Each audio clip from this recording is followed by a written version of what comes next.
Mr. Mayor, tell me a little bit about why this day is so important to you.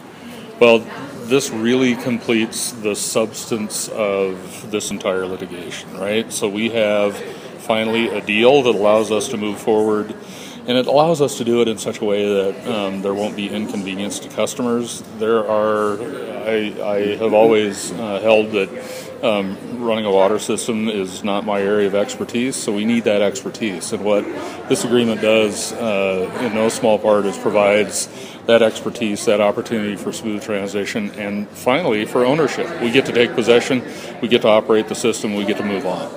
Now, the bonding, I'd noticed in the notice you sent out earlier today, said $140 million rather than the purchase price of $97. What's the extra money for? So the bank has always required that we have contingent funds in case something goes horribly awry, which is often the case with banks. And in a deal as significant as this one, they just want security.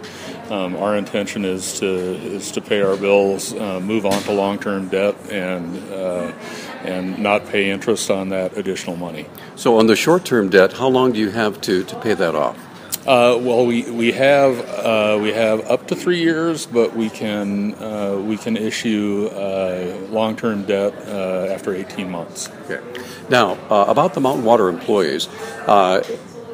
Is it the whole package, everybody, or are there certain ones that aren't included, or what? We have 2 outstanding offers, but we have everyone else is under contract. Okay. Now that means they'll be city employees, and what does that mean for them as compared to what they had under Mountain Water?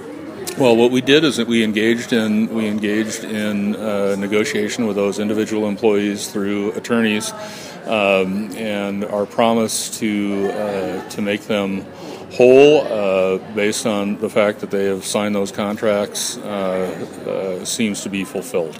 Now, is Mr. Kappas a part of that deal? Mr. Kappas and Mr. Miller both have offers from the city, and those offers are pending. So we haven't heard from them yet. All right. Any final words to our listeners?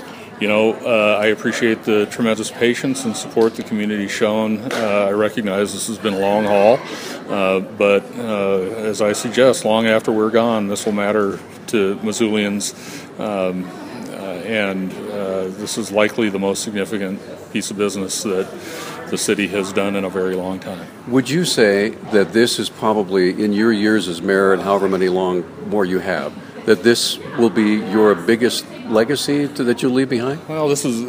I don't think of it as my legacy. No. I think of it as.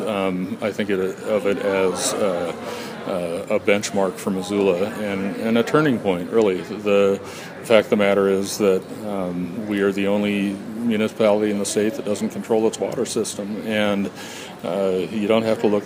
You don't have to look very far into the news feeds on the internet to see that water matters.